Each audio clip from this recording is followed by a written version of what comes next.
Շնորհակալ եմ շատ, շնորհակալ եմ։ Սիրելի արարածիներ, Հայաստանի Հանրապետության հպարտ քաղաքացիներ, ողջունում եմ բոլորիդ։ Ելույթս,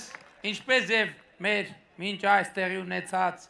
մեծ հավաքներում եւ հետագա հավաքներում պիտի սկսեմ Սաղմոսով։ Սաղմոս համար 139 ընդ չարերի, այսուհետև Սաղմոս Դավթի։ Ազատիր ինձ Տեր չար մարդուց, անիրավ մարդուց փրկիր ինձ։ Իրենց սրտում նրանք անօրենություն խորհեցին եւ գիշեր ցերեկ պատերազմի պատրաստվեցին։ Օծի պես սրեցին լեզուներն իրենց եւ նրանց շրթների տակ թույն կա իժի։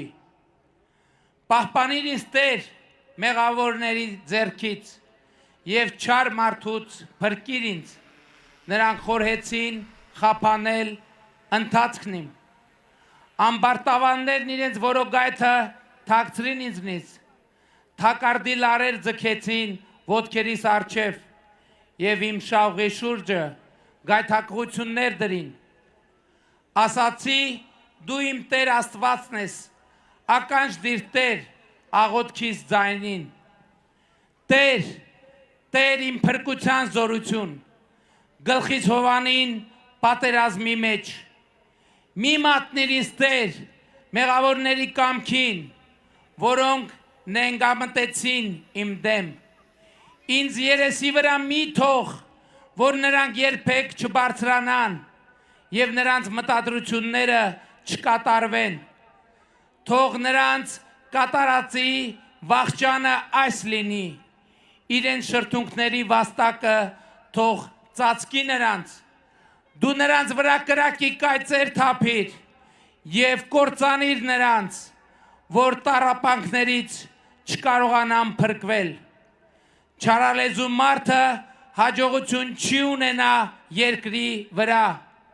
Մեղավոր մարդուն իր չարագործությունները գորեստյան կմատնեմ։ Գիտեմ Տեր, որ դու արդարին արդար դատաստան ես անում եւ տնանքի իրավունքն ես պաշտպանում։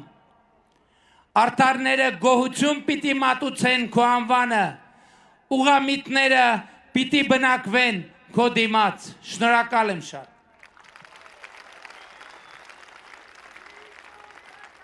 Այնտեղ մի բառ շփոթեցի, իրականում ասում է, որ դու աղքատին արդար դատաստան ես անում, ես ասացի արդարին արդար դատաստան ես անում, ոչինչ։ Սիրելի ժողովուրդ, Հայաստանի Հանրապետության հպարտ քաղաքացիներ, այս քարոզարշավը մեծ հաճույք է մեզ համար, որովհետև 2018 թվականի նախընտրական քարոզարշավին հեղափոխությունից հետո մենք հիմնականում խոսում ենք այն մասին, թե ինչ ենք պատրաստվում անել։ Հետո պատերազմից հետո մենք գնացինք արտահերթ ընտրությունների եւ այդ ընտրությունները բոլորովին ուրիշ տրամաբանություն ուներ եւ այդ ընտրություններն էլ նրա մասին չէր, թե ինչ են կարել, որովհետեւ Հայաստանը գտնվում էր ետպատերազմյան ճգնաժամի վիճակում։ Այն ժամանակ մենք մի բան ասեցինք,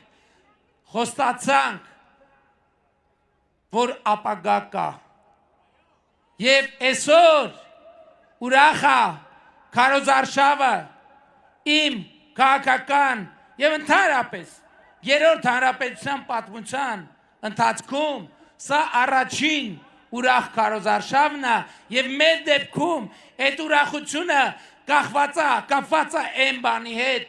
որ մենք 2021 թվականին ասցինք ապագա կա, այսօր երբ դուք վստահեցիք մեզ 23 թվականին, այսօր եկել ենք եւ իրար հետ վայելում ենք այն ապագան,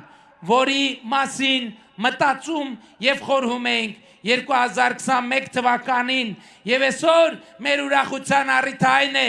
որ մենք ավելի շատ խոսում ենք դրա մասին, թե ինչ ենք արել եւ մեր ուրախությունն այն է, ժողովուրդ, որ մենք չենք հասցնում ձեզ ներկայացրել կատարված աշխատանքը, որովհետեւ խոսում ենք ժամերով ու այդպես էլ չենք կարողանում ներկայացնել վերջին 5 տարիներին արվածի թեկուս չնչին մասը։ Արարատի մարզում 2021 թվականից շուրջ ներողություն 2018 թվականից 325 միլիոն դոլարի ներդրում է իրականացվել կառավարության մասնակցությամբ։ 325 կիլոմետր ճանապարհ ու փողոց է կառուցվել, հիմնանորոգվել կամ վերակառուցվել։ 24 դպրոց, 33 մանկապարտեզի կառուցման եւ նորոգման ծրագիր է իրականացվում, ավարտված են 9 դպրոց եւ 10 մանկապարտեզների վերանորոգման կամ շինարարության աշխատանքները։ Զրոյից ժողովուրդ ջան, զրոյից կառուցվել է 5 դպրոց, 7 մանկապարտեզ։ Ներկայում էլ զրոյից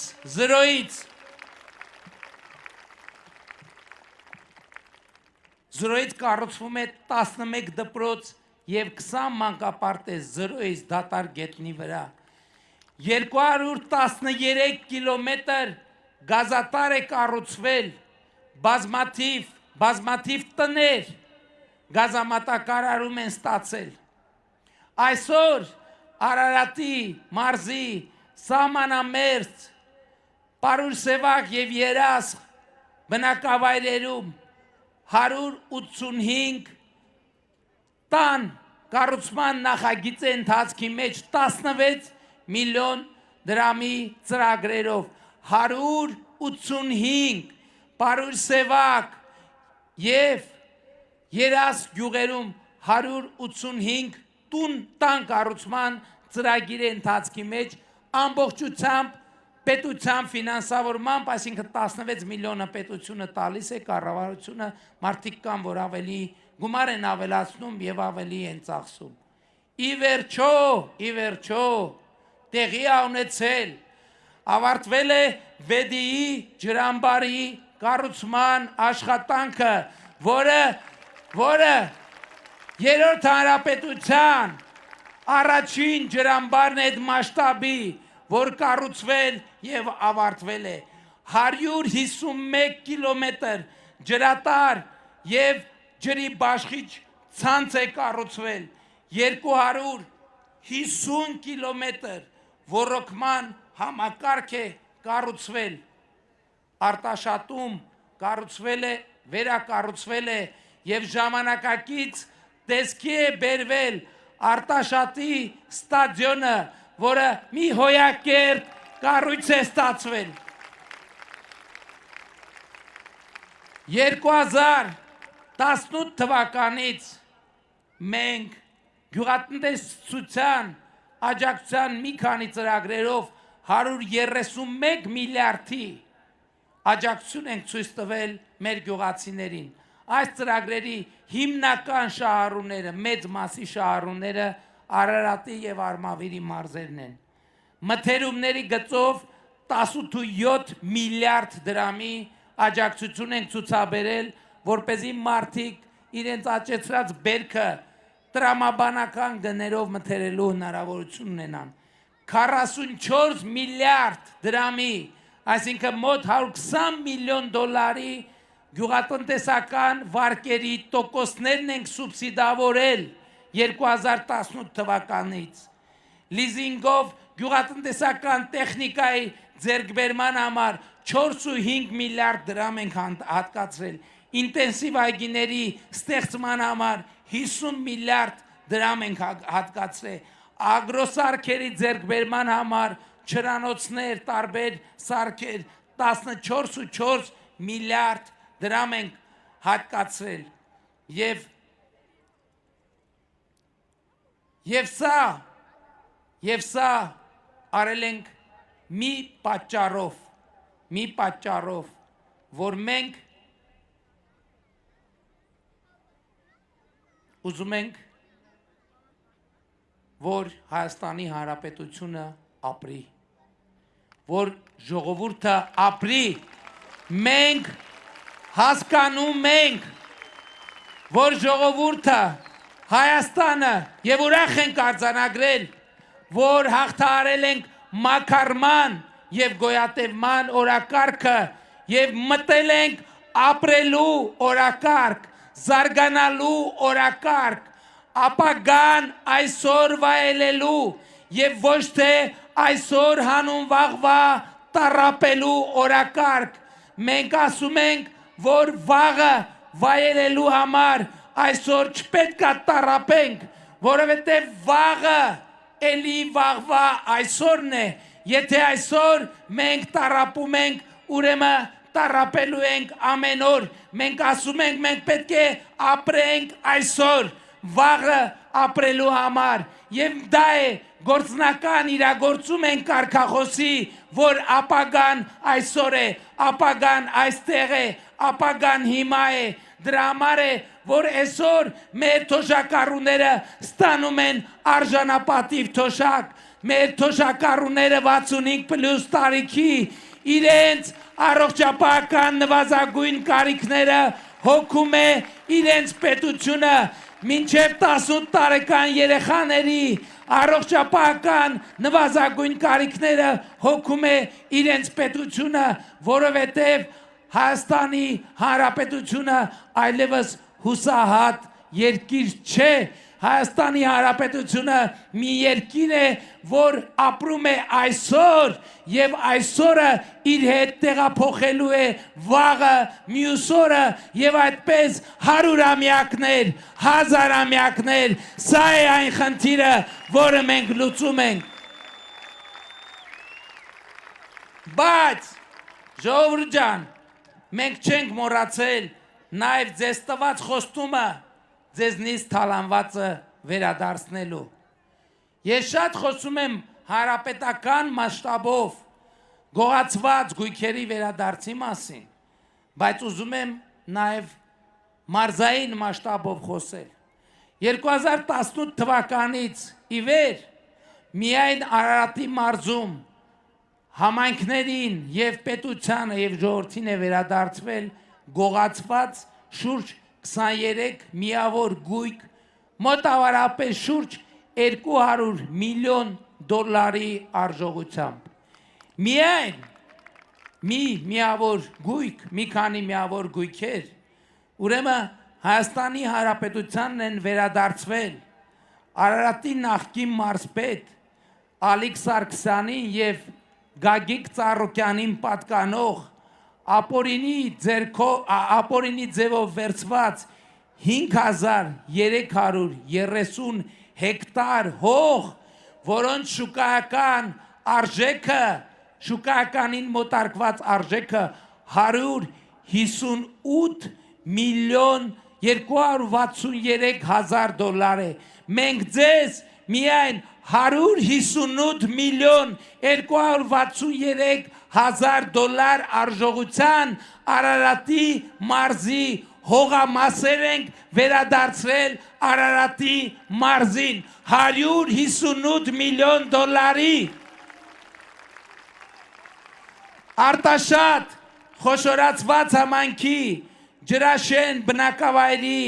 մանկապարտեզի շենքը, որ ապորինի ձևով սեփականաշնորհված էր նախկին պաշտոնյաների կողմից, այսօր վերադարձված է Արտաշատ խոշորացված համայնքին։ Սուրենավանի Արարատ խոշորացված համայնքի Սուրենավանի մանկապարտեզի մասնաշենքը վերադարձված է Սուրենավանին։ Եվ էսա այդ պատմության տրամաբանական շարունակությունը, որովհետև ես անընդհատ նայում եւ հետաքրքրվում եմ, ինչու են երեխաները այսքան ուրախ, որովհետև երեխաներն էլ եթե չեն տեսնում, զգում են, որ իրենցից գողացված, մանկապարտեզները, իրենցից գողացված զբոսայգիները, իրենցից գողացված մարզահրապարակները, խաղահրապարակները վերադարձվում են իրենց եւ նրանք ուրախ են, որովհետեւ հասկանում են, որ այլևս ոչ ոք նրանց մանկությունը չի կարող գողանալ այնպես ինչպես Քոչարյանա Սերժատ Ծառուկյանը կալուգայական օլիգարխիան գողացել է մեր երկու սերնդի մանկությունը նրանց դատապարտելով քրեական ենթամշակույթի խավարին այսօր մենք լուսավոր ապագա ենք բացում մեր երեխաների համար կառուցելով դպրոցներ որոնց որակի դպրոցներ մեր երկրում երբեք չեն եղել կառուցելով մանկապարտեզներ որ մեր երկրի պատմության մեջ երբեք չեն եղել կառուցելով խաղահրապարակներ որ երկրի պատմության մեջ երբեք չեն եղել եւ մենք այս ամենը անում ենք մի պատճառով մի հիմնական պատճառով եւ մեր պատճառների եւ մոտիվացիաների գագաթնակետը հետեւյալն է մենք սիրում ենք ձեզ ժողովուրդ մենք սիրում ենք ձեզ մենք երեխաներին սիրում ենք այնպես ինչպես սիրում ենք մեր սեփական երեխաներին մենք մեր տատիկ պապիկներին սիրում ենք այնպես ինչպես սիրում ենք մեր սեփական ծնողներին մենք մյուսներին սիրում ենք այնպես ինչպես սիրում ենք մեր քույրերին եւ եղբայրներին եւ այս պատմությունը առաջին հերթին ոչ տնտեսության ոչ քաղաքականության ոչ էլ առավել եւս աշխարհ քաղաքականության մասին է այս պատմությունը սիրո մասին է սա սիրո պատմություն է 2018 թվականից հետո Հայաստանում տեղի ունեցողը սիրո պատմություն է եւ այսօր հեղափոխությունը հասել է իր գագաթնակետին որովհետեւ պետությունը սիրում է իր քաղաքացուն քաղաքացին սիրում է իր պետությանը որովհետեւ իշխանությունը սիրում է քաղաքացուն քաղաքացին սիրում է իշխանությունը սա է հեղափոխությունը եւ հեղափոխությունը չի ավարտվելու որովհետեւ այս սերը որը մեկնարկել է 2018 թվականին թևածելու է ծավալվելու է եւ ամեն անգամ սիրո պտուղները վայելելու է Հայաստանը, Հայաստանի Հանրապետությունը, Հայաստանի Հանրապետության հպարտ արժանապատիվ եւ պետականատեր քաղաքացին սրա մասին է այս պատմությունը եւ ես ձեզ շնորհավորում եմ այս պատմության առիթով, որովհետեւ ձեզնից յուրաքանչյուրը այս պատմության կերտողը, հեղինակը եւ իրավատերն է այս պատմության կերտողը, հեղինակը եւ իրավատերն է Հայաստանի Հանրապետության հպարտ արժանապատիվ եւ պետականատեր քաղաքացի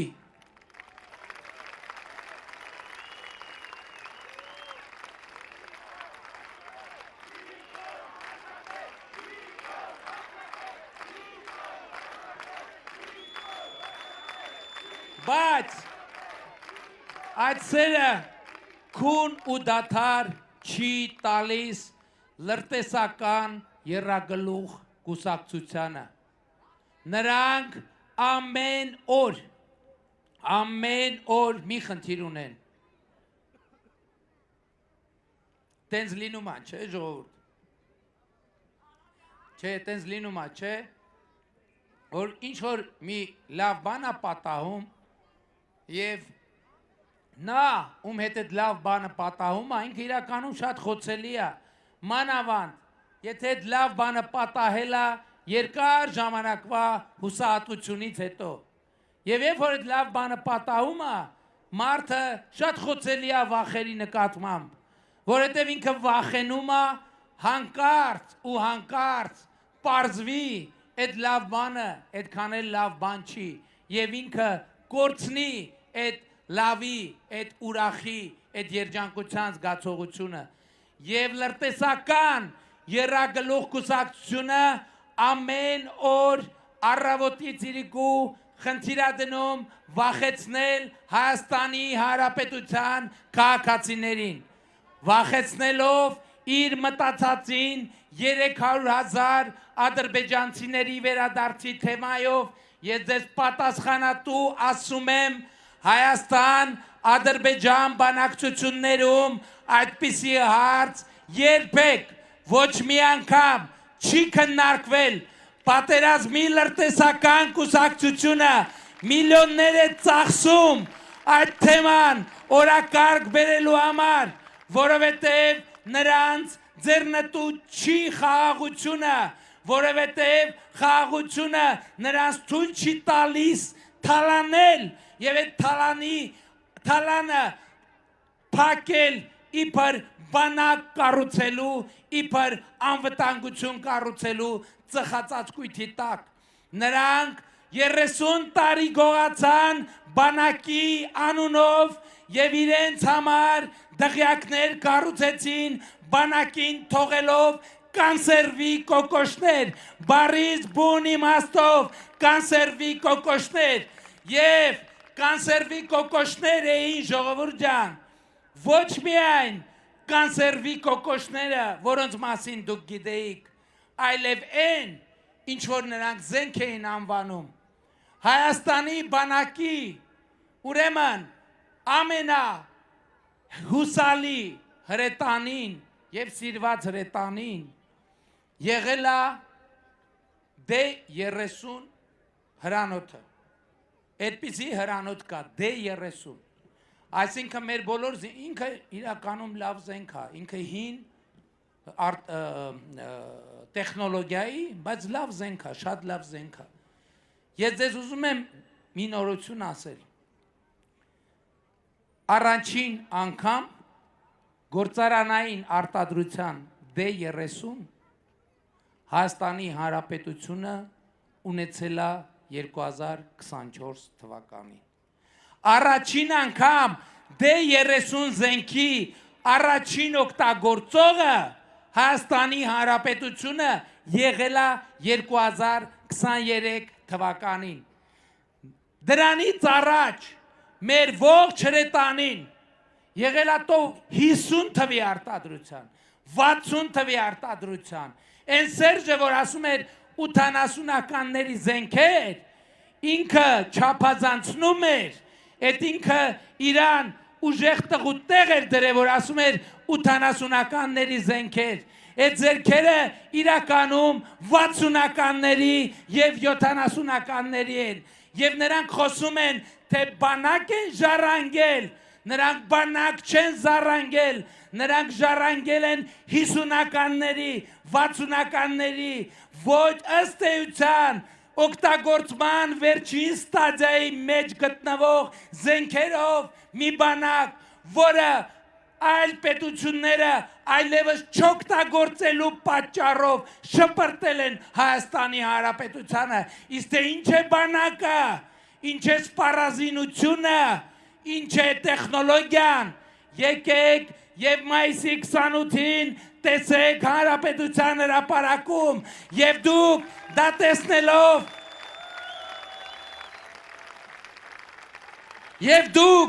դա տեսնելով կհասկանաք, կառերեսվեք, թե ինչ նկատի ունեմ ասելով Հայաստանի Հանրապետության հպարտ քաղաքացի, որովհետև դուք այսօր կարող եք հպարտ լինել ձեր բանակով, ձեր ունեցած սպառազինությամբ և տեխնիկայով, որովհետև դա իրական արժանապատիվ պետության բանակ է և մենք դա ձեզի ցույց կդնենք մայիսի 28-ին, եկեք, տեսեք և հպարտացեք եկեք տեսեք եւ հպարտացեք, ընդ որում դուք կտեսնեք ժամանակակից սպառազինություն եւ տեխնիկա օտար երկրի արտադրության, բայց նաեւ դուք կտեսնեք ժամանակակից սպառազինություն եւ տեխնիկա Հայաստանի Հանրապետության արտադրության 2026 թվականը այն առաջին տարին է, երբ որ Հայաստանի Հանրապետությունը մրցունակություն է ցույց տալիս զենքի միջազգային շուկայում եւ Հայաստանի Հանրապետությունը արդեն իսկ զենք է արտահանում միջազգային շուկա, դա նշանակում է, որ միջազգային շուկան հետաքրքրված է մեր արտադրանքով։ Բայց,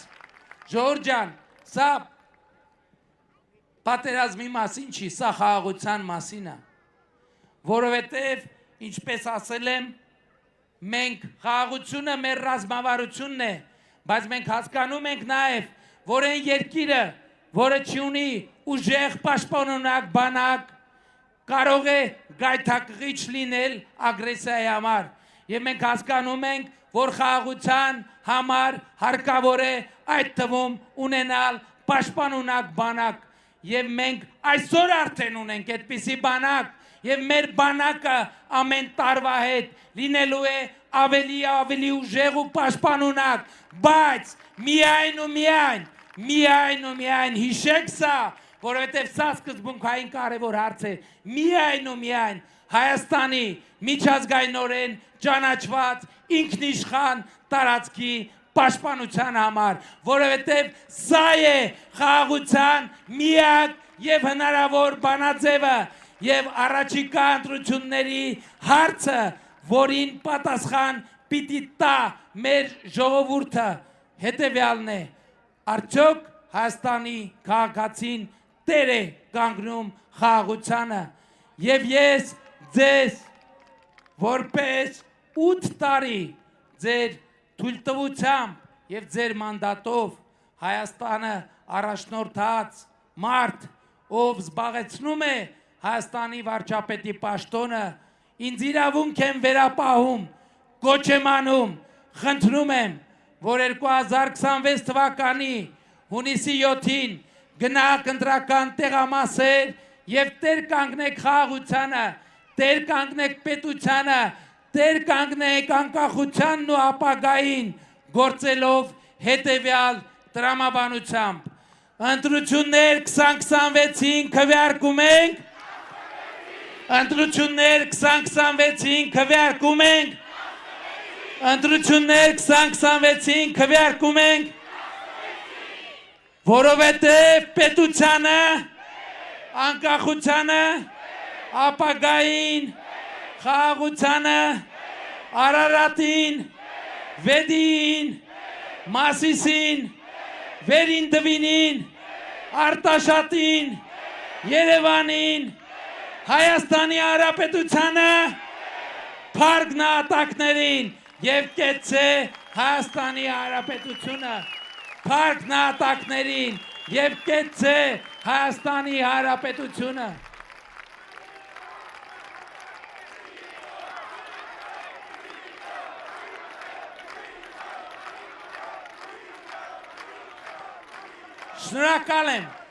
Շնորհակալ եմ, սիրում եմ բոլորիդ, հպարտանում եմ բոլորովդ եւ խոնարհվում եմ բոլորիդ առաջ, խոնարհվում եմ, որ այս ողջ ընթացքում ամենադժվար պահերին դուք մեզ մենակ չեք թողել, դուք եղել եք մեր կողքին եւ աջակցել եք մեզ, հավատացել եք մեզ, վստահել եք մեզ, պաշտպանել եք մեզ, շնորհակալ եմ։